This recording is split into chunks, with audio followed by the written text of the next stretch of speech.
Revenue 2025, $18,700,000,000. Loss 2025, $4,940,000,000. A company generating nearly $19 billion in a year and still losing almost $5 billion. In Q1 2026 alone, just 90 days, they lost $4.28 billion. That's $47 million disappearing every single day. This is the company going public in June 2026 at a valuation of $1.75 trillion. Here is what we found when we went inside the actual S1 filing. The NASA contracts, the FAA incident reports, the financial models that Wall Street's most cautious institutions are quietly using to decide whether or not to touch this IPO. There is a version of SpaceX that controls the infrastructure of the next human century. And there is a version where the financial gravity they're fighting eventually matches the orbital gravity they've mastered and brings the whole thing down. Both versions are supported by the same facts. By the end of this video, you'll understand exactly which details point which way, at a level most investors and journalists haven't reached. Strategy Lens is where we break down the world's biggest companies the way senior analysts and engineers actually do, with real numbers, real frameworks, and zero hype. Subscribe for more Strategy Lens investigative deep dives. What comes next will permanently change how you read a SpaceX headline. Chapter 1, The Origin, 2002, El Segundo. To understand why SpaceX's current financial structure is simultaneously brilliant and fragile, you have to understand the constraint the company was built under. Because SpaceX wasn't designed to be a normal business. It was designed to solve what Musk called an engineering problem, the unsustainable fragility of a single planet civilization. The commercial logic was secondary. The rockets were the vehicle. The real product was the survival of the species. That founding philosophy explains everything you'll see in this video. The willingness to lose billions while generating billions. The risk tolerance that produces both the fastest progress and the most public failures in aerospace history. And the valuation multiples that make traditional financial models look inadequate. Three explosions and a near death. The first Falcon 1 exploded in 2006, a corroded nut in the fuel system. The second in 2007, the third in 2008 destroyed a NASA payload and two commercial satellites. By mid 2008, Musk had invested nearly his entire PayPal fortune. Tesla was simultaneously burning cash. He had to decide which company would die. He split his last capital between both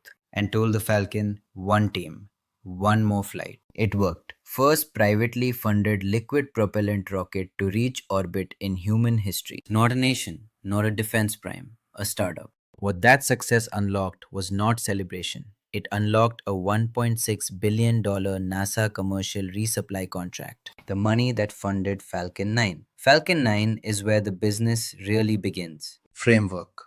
The near-death pivot. The companies that survive existential crisis often become structurally stronger than those that don't, because crisis forces operational discipline and sharpens strategic focus. SpaceX's survival in 2008 built institutional character. The reusability masterstroke, why it changed physics. Every aerospace program before SpaceX treated rockets as consumables. You build it, launch it, it burns up. The cost of reaching low Earth orbit averaged roughly $10,000 to $54,000 per kilogram. SpaceX decided it was a failure of engineering ambition. The Falcon 9 first stage now lands routinely, back on its launch pad or on a drone ship at sea. The key word is amortization. When the most expensive component of a rocket is reused 10 or 20 times, the cost per flight drops at a rate no expendable vehicle can match. This created a 73% cost reduction per kilogram. It mathematically ended the competitive viability of traditional launch providers. ULA, Arianespace, and Roscosmos were structurally displaced within a decade. Coming up, how Starlink went from a side project analysts dismissed to the $11 billion engine keeping SpaceX's entire empire operational.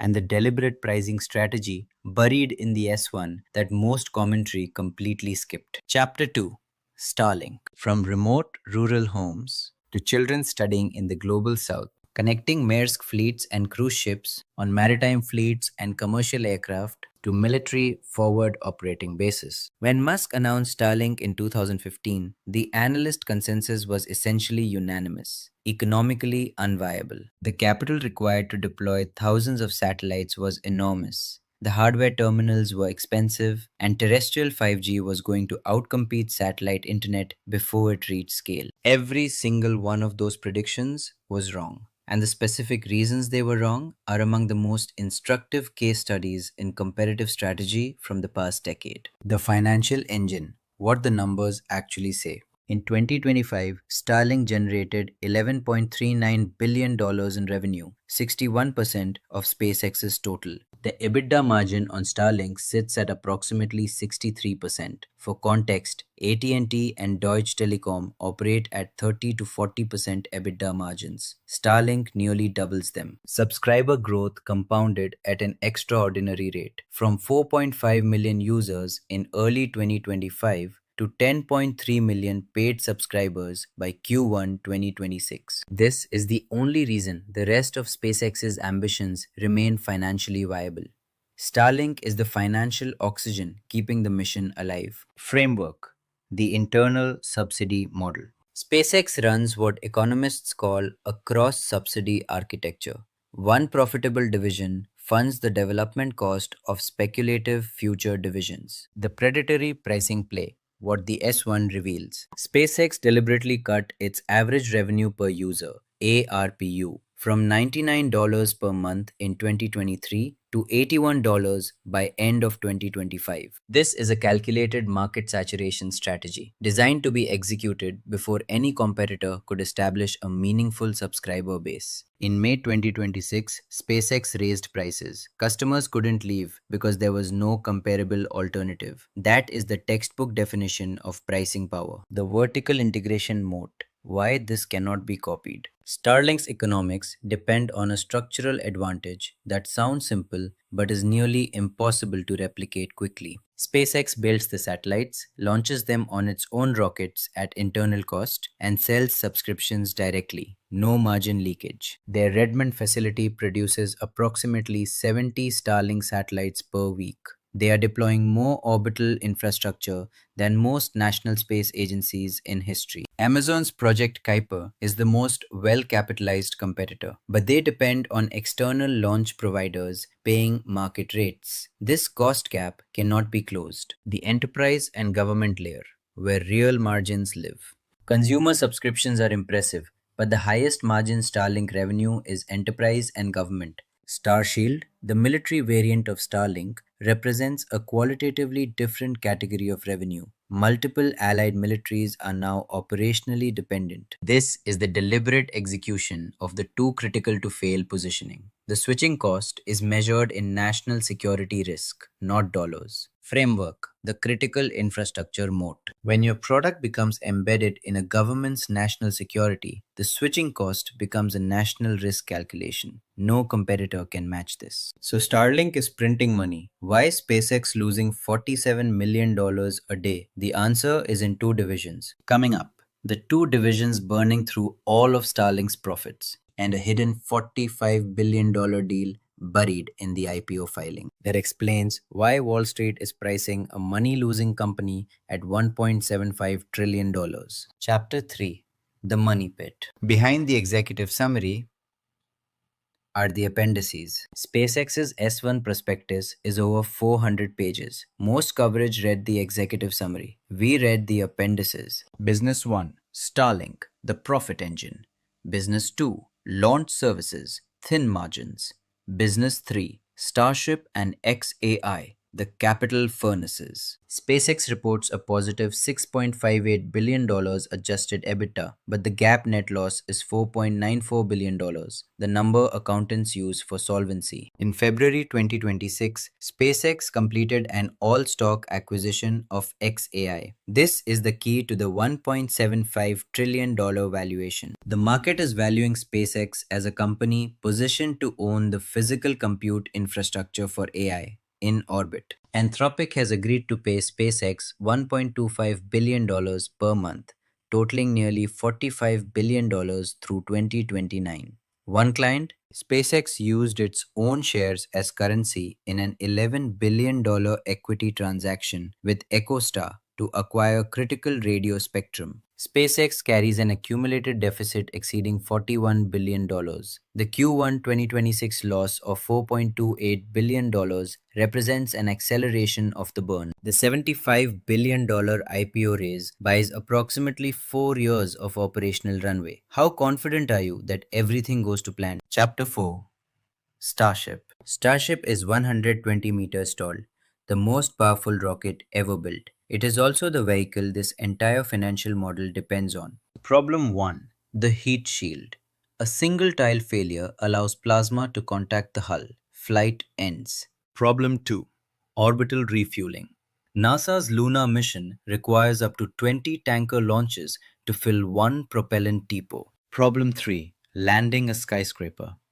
Starship's stall profile creates a toppling risk on uneven lunar terrain. This is the complexity trap, when multiple independent unsolved problems must all be resolved simultaneously. Every anomaly triggers investigation. Regulatory cadence cannot match ambition. Why is the world's most sophisticated institutional smart money hesitating on a company this dominant? Coming up, the three specific risk categories they are pricing that most retail coverage has missed entirely. Starship is 120 meters tall. It is the largest and most powerful rocket ever built by any country in human history. It generates more thrust at launch than any vehicle ever flown. It is also the vehicle that SpaceX's entire long term financial model depends on, and it is a vehicle with engineering problems that remain genuinely unresolved as of mid 2026. Let's be precise about what those problems are, why they're hard, and what they mean for the business. Because the way most media covers Starship, either as pure triumph or pure disaster, misses the actual analytical question: which problems are being solved and which ones aren't yet? Starlink's next generation V3 satellites are heavier and larger than what Falcon 9 can efficiently handle. Without Starship deploying V3 at scale, Starlink cannot complete its constellation upgrade. An aging V2 constellation means degrading service relative to competitors who are developing high throughput satellites. Degrading service means subscriber churn. Subscriber churn means the $11.39 billion cash engine slows. And if the cash engine slows, every other division becomes simultaneously underfunded. The dependency chain is direct and unambiguous. Starlink's financial performance depends on Starship's operational success. SpaceX's most profitable business is contingent on a rocket that doesn't yet reliably fly. Beyond Starlink, NASA has contracted SpaceX for the Artemis human landing system. Number 2, the vehicle returning humans to the moon for the first time since 1972. That contract is worth $2.9 billion and is structured entirely around Starship's capabilities. NASA isn't using Starship because it's the safest choice. NASA is using it because no other vehicle offers the payload capacity required by the mission architecture. On May 22nd, 2026, SpaceX launched Starship Flight 12, the debut of the Block 3 vehicle with Raptor 3 engines. The public narrative, partial success. The technical details, from anomaly reports and telemetry analysis, tell a more layered story. The Starship upper stage performed well. New V3 heat shield architecture survived re-entry. Payload simulators deployed correctly. Real achievements. The Super Heavy booster did not succeed. Following stage separation, Booster 19 attempted its boost back burn. Telemetry showed an erratic engine startup. The hydraulic systems governing the engine gimbal and grid fin mechanisms experienced a coupling failure that prevented the required Raptor ignition count. The booster terminated the burn early, could not execute the Mechazilla catch, and impacted the Gulf of Mexico in a hard, uncontrolled splashdown. Simultaneously, the upper stage lost a Raptor 3 vacuum engine during ascent, two simultaneous propulsion anomalies on a single mission. The FAA mandated a full mishap investigation. Flight 13 is grounded. SpaceX's 2026 cadence targets are materially impacted. For tech professionals, SpaceX's hardware rich, iterate fast philosophy generates faster learning than traditional aerospace, but it has a structural cost. Every significant anomaly triggers a regulatory investigation that grounds operations for weeks or months. The iteration speed advantage is real,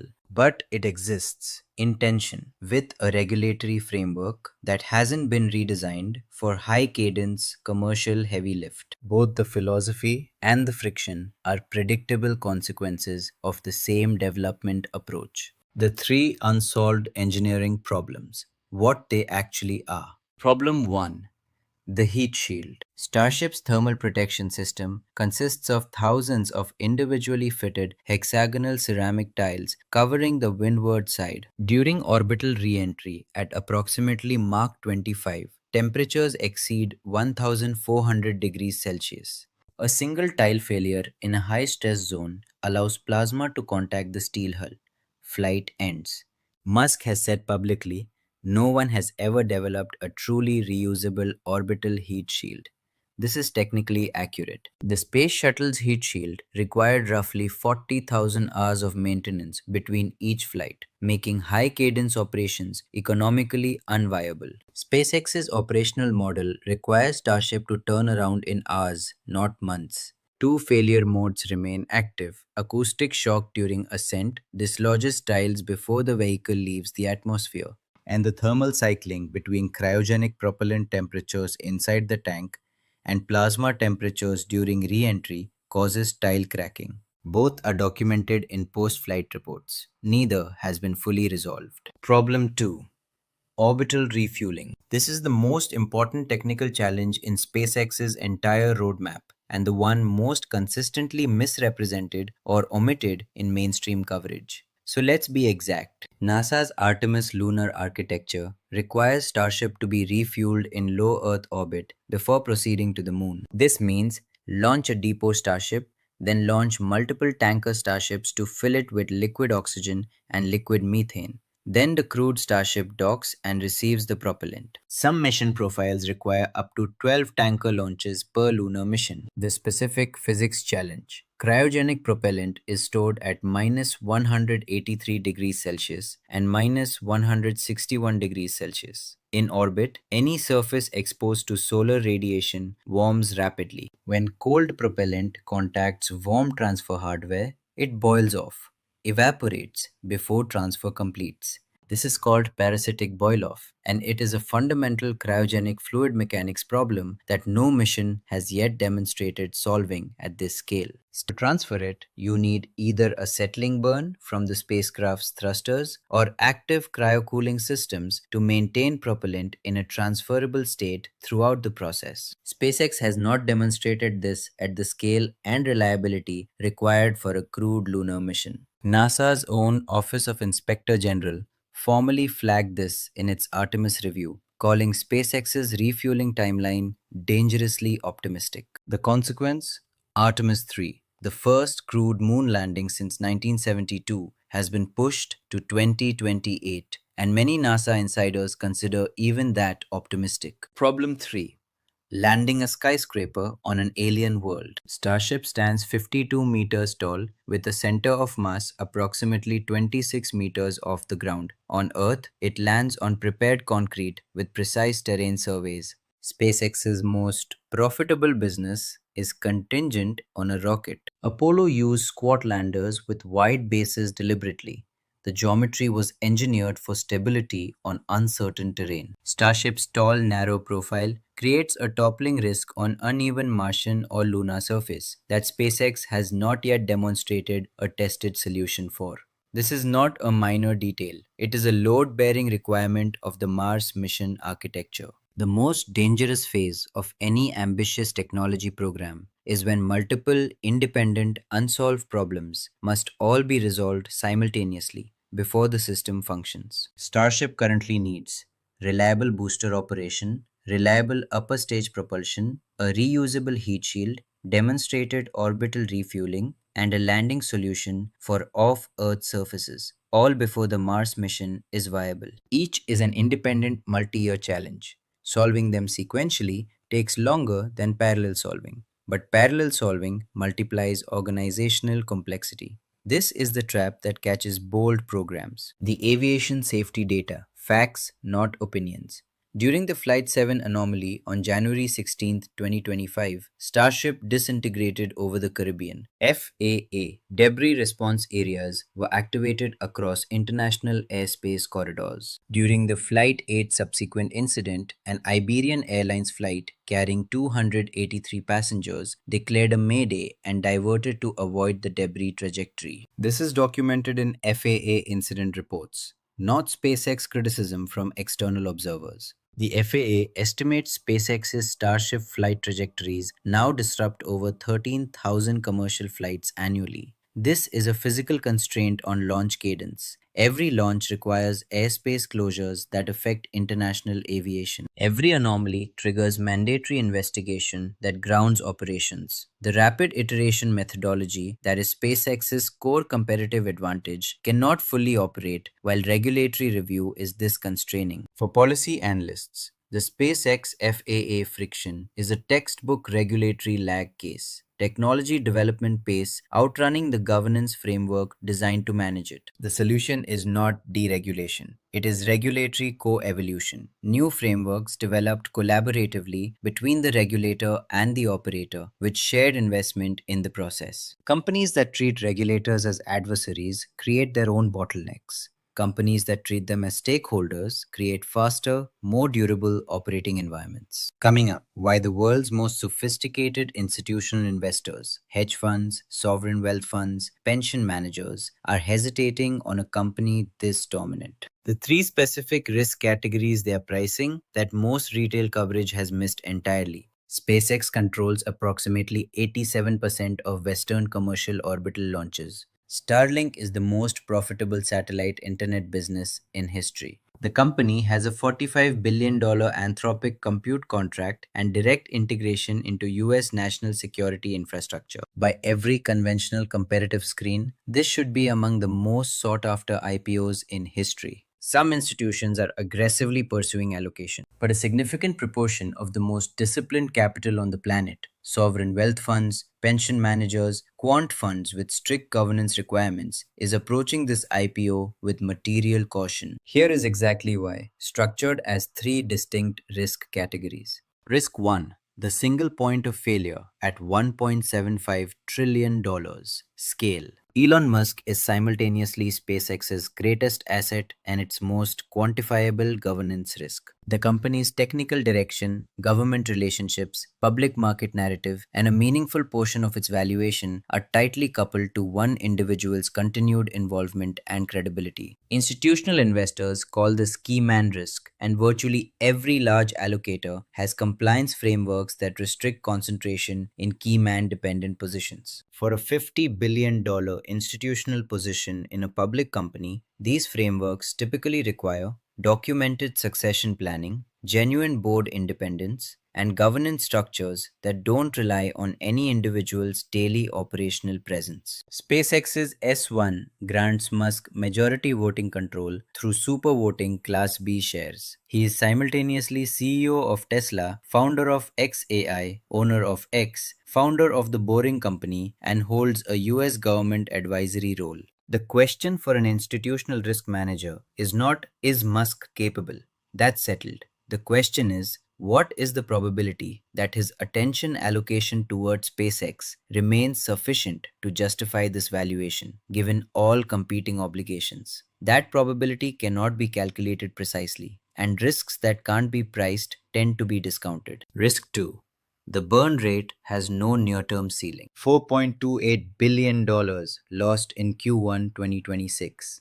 Annualized, $17.1 billion in losses per year, and the trend is accelerating. The XAI data center build-out is not complete. Starship development is not complete. The cost curve is not yet bending. Simple math. $75 billion raised divided by $17 billion annual burn equals approximately 4.4 years of runway at current trajectory. That sounds manageable, but public markets don't operate on runway math. The moment SpaceX goes public, it faces quarterly earnings calls, analyst guidance, and the market's judgment of whether each quarter's loss is progressing toward profitability or diverging from it. A company burning $4+ billion per quarter at a $1.75 trillion valuation must demonstrate a credible path toward operational self-sufficiency on a public company timeline, typically 18 to 24 months from IPO for investor patience to sustain. SpaceX's investment roadmap: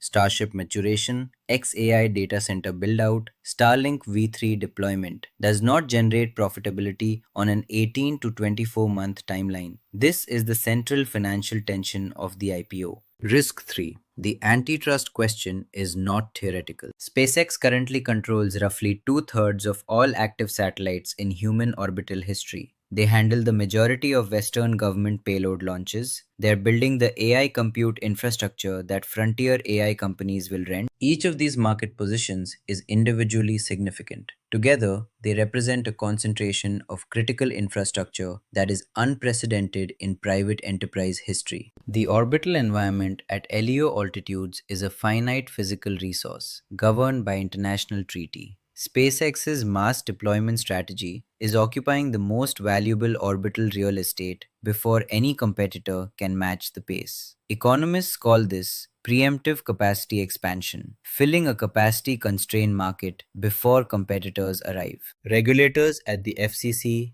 EUD, GCO-MP, and in ITU forums are actively discussing whether a single private entity should control this concentration of orbital infrastructure, launch capability, and AI compute simultaneously. This is documented in current regulatory proceedings. Antitrust intervention in a public company doesn't require a court ruling to affect valuation. It requires only the credible possibility of intervention because markets price risk, not outcomes. Let's be precise about SpaceX's competitive position. They don't have competition in the traditional sense. They have challengers. The difference? A competitor can win market share in the near term. A challenger is playing a longer game, hoping the leader stumbles. Jeff Bezos has committed over $1 billion per year of personal capital to Blue Origin. New Glenn flew in early 2025 after significant delays, a genuinely capable medium to heavy lift vehicle. The structural limitation Blue Origin faces is not capital or talent. They have both. It is institutional experience. SpaceX has 2 decades of operational flight experience across hundreds of missions. That experience manifests in the engineering culture's ability to diagnose anomalies rapidly, communicate solutions across teams, and iterate with confidence rather than caution. Blue Origin is still in the early chapters of that accumulation. Amazon's Kuiper remains the most serious Starlink competitor on paper. But without a comparable internal launch capability, Kuiper's deployment economics are structurally higher cost than Starlink's. That gap cannot be closed with capital alone. Peter Beck's Rocket Lab is the company that most closely mirrors SpaceX's operational culture: fast iteration, engineering first leadership, and a willingness to build rather than outsource. Electron has an impressive mission success rate. Neutron, when operational, could contest commercial medium lift segments. The honest constraint: Rocket Lab has no heavy lift capability and no near-term path to the satellite mega constellation economics that would challenge Starlink. China, the only threat that actually matters long-term. China's space program is executing a reusability development program with full command economy backing. No quarterly earnings requirements, no FAA environmental reviews, no IPO scrutiny. Their space sail constellation is years behind Starlink today. But trajectory matters more than current position in a technology competition. The rate of improvement in Chinese orbital capability over the past 5 years has been steep and consistent. The geopolitical dimension amplifies the risk. Every Western military that becomes dependent on SpaceX's Starlink for communications also becomes politically exposed. When SpaceX's CEO makes unilateral decisions about that capability, as documented in the early Ukraine conflict, the Pentagon has formally noted these concerns. That creates institutional pressure towards supplier diversification that could benefit Chinese space ambitions if Western governments decide strategic redundancy outweighs operational efficiency. Infrastructure monopolies have a consistent historical pattern. Dominance attracts government intervention. AT&T was broken up. Microsoft faced antitrust action at peak market power. Standard Oil. The pattern for critical infrastructure monopolies is that dominance eventually triggers regulatory restructuring, unless the company embeds itself so deeply in national security that restructuring creates political cost greater than the competition benefits. SpaceX is actively executing this defense. The question is whether the embed is deep enough before the regulatory pressure arrives. Now we do what this channel is built to do. No hype, no bear case to scare you, the honest, evidence-based picture with specific solutions attached to every structural flaw we identify. Because identifying problems without proposing solutions is just criticism.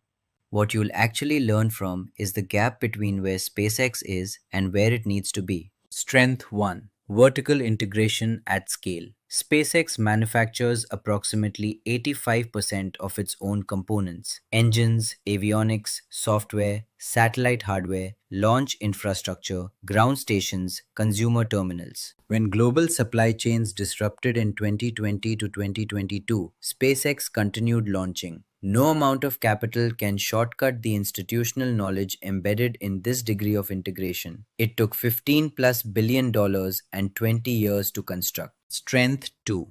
The reusability cost structure.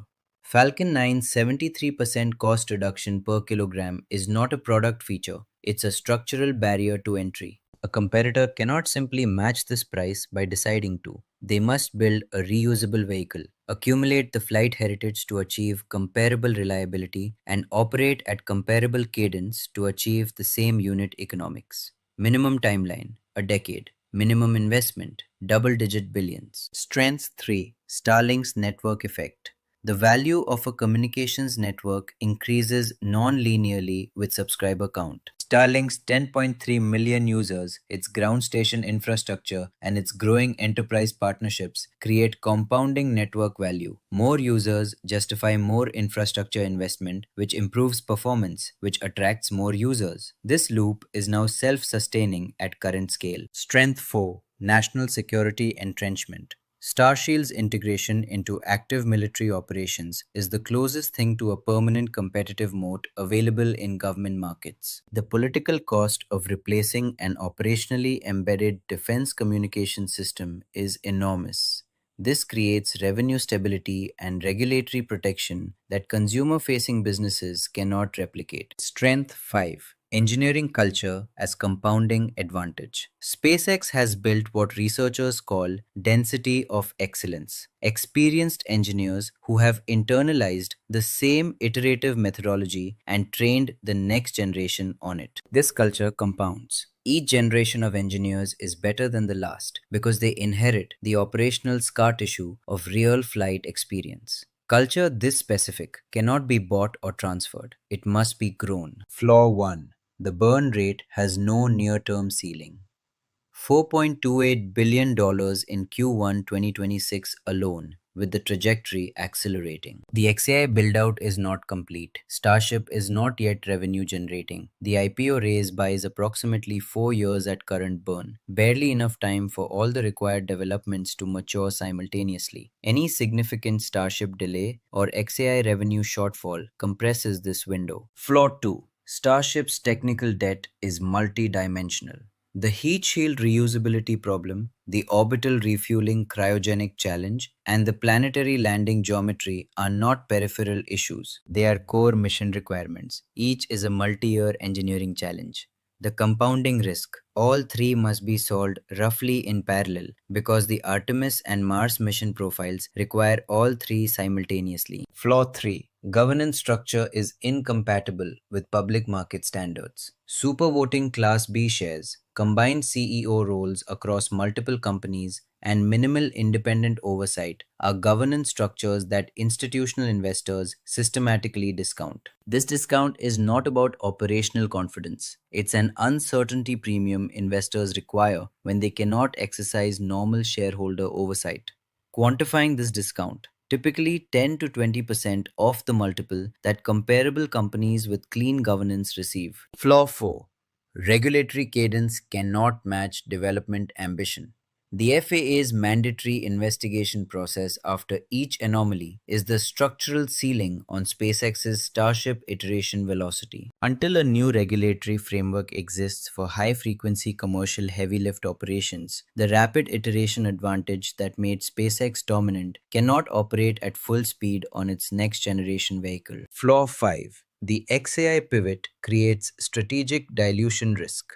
A company is most effective when strategic priorities align with operational capabilities. SpaceX's core capability is aerospace engineering. XAI requires data center operations, AI research, cloud infrastructure management, and enterprise software sales, a different capability set. The risk? Attempting to build world-class capability in AI infrastructure while maintaining world-class capability in aerospace may stretch organizational bandwidth at exactly the moment Starship requires maximum focus. Solution 1. Governance restructuring before IPO. Appoint a credible independent president or COO with day-to-day operational accountability. Establish a genuinely independent technical advisory board. Add 2 or 3 independent directors with aerospace or telecommunications backgrounds. None of this eliminates Musk's technical leadership or vision role. All of it reduces the key man risk premium that is currently suppressing valuation, and it signals institutional maturity to public market investors. Solution 2. A dedicated Starship reliability track. Separate the heat shield and orbital refueling engineering teams from the flight cadence pressure. These specific challenges require focused, patient engineering work, not the rapid-fire iteration that works well for vehicle development. A dedicated team with a single mandate and a 24-month timeline would de-risk both the Artemis commitment and the 2028 Mars window simultaneously. Solution 3. Proactive FAA framework co-development. Rather than treating regulatory review as an obstacle, SpaceX should propose and partially fund the development of new regulatory frameworks specifically designed for high-cadence commercial heavy lift. The company that helps write the framework shapes its own constraints. This is exactly what the airline industry did in the 1950s when commercial aviation outpaced regulatory capacity. Solution 4. Antitrust preemption through open standards. Publicly commit to interoperability standards for orbital broadband, allowing future competitors to interconnect with Starlink ground infrastructure at regulated rates. This reduces antitrust risk without materially affecting competitive position. The company with better technology and lower costs still wins in an open infrastructure market. Solution 5. Quarterly Triumphs AI revenue milestones. Publish clear quarterly milestones for the Triumphs AI segment. Data center capacity online, compute revenue per quarter, gross margin progression. Transparency reduces uncertainty, and reduced uncertainty reduces the risk premium that suppresses valuation. Public markets reward predictability almost as much as they reward